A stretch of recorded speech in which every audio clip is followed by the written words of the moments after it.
Olá pessoal, hoje nós vamos falar um pouco sobre números complexos. Então vamos começar com a ideia do número imaginário. Vocês já devem ter visto que é o I.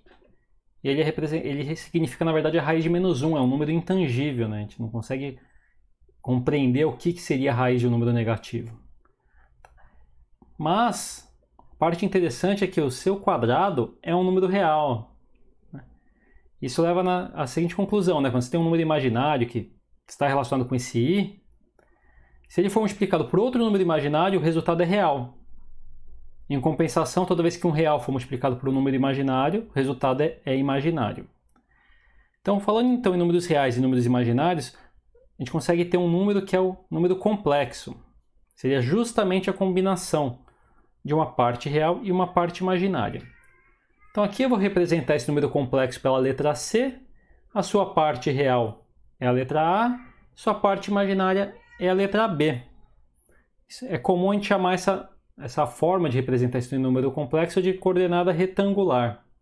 Uma outra forma é através do seu módulo e de um ângulo. Então o módulo está representado pela letra R, que está relacionada com a componente real e a imaginária através do teorema de Pitágoras. E o ângulo φ, no caso, está relacionado com a razão entre a parte imaginária e a parte real, né? B dividido por A nada mais é do que a tangente desse ângulo. Isso fica um pouco mais claro de entender visualizando um gráfico. Então aqui no gráfico nós temos o ponto lá em cima sendo o número complexo C.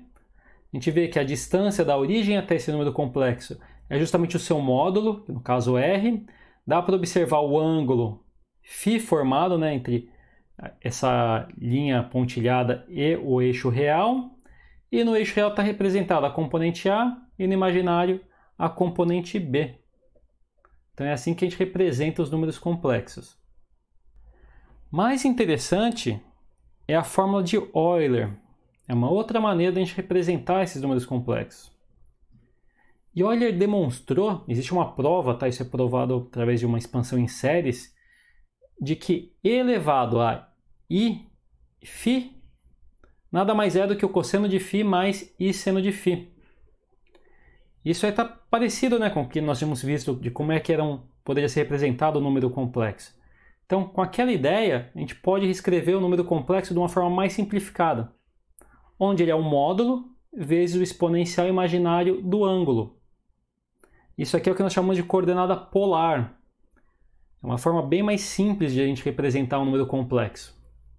Também é legal de notar, né, como, na verdade, todas essas funções trigonométricas, o cosseno e o seno, estão relacionadas com a função exponencial também.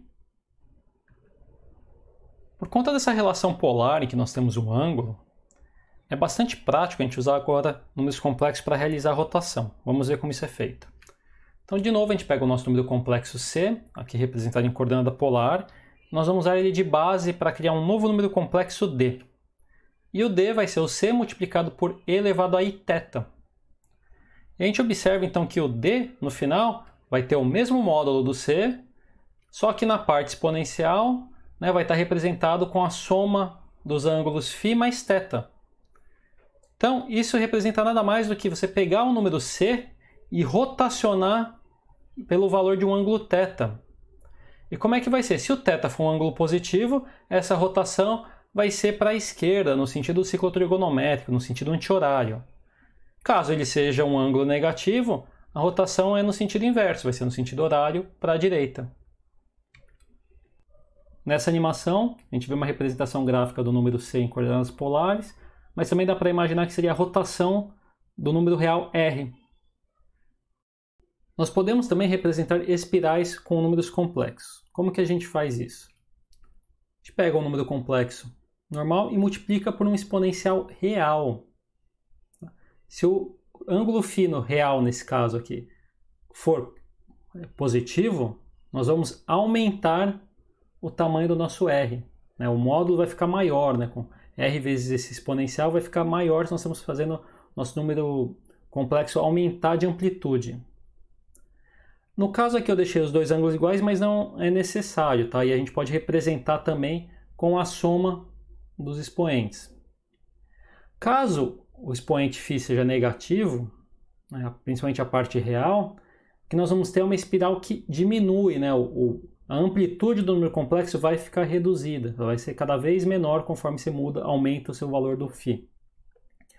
De forma similar no ângulo, quando o φ é positivo, ele vai gerar uma rotação no sentido anti-horário, né, para a esquerda, né? E quando for negativo, uma rotação no sentido horário. Então o que a gente tem é que a parte real do expoente vai alterar a amplitude do nosso número complexo. E a parte imaginária do expoente vai alterar o ângulo dele, a direção em que esse número complexo está. Nessa animação fica representado uma espiral em números complexos.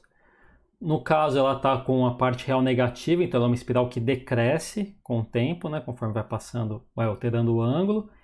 E o ângulo também está negativo, então ela está girando no sentido horário.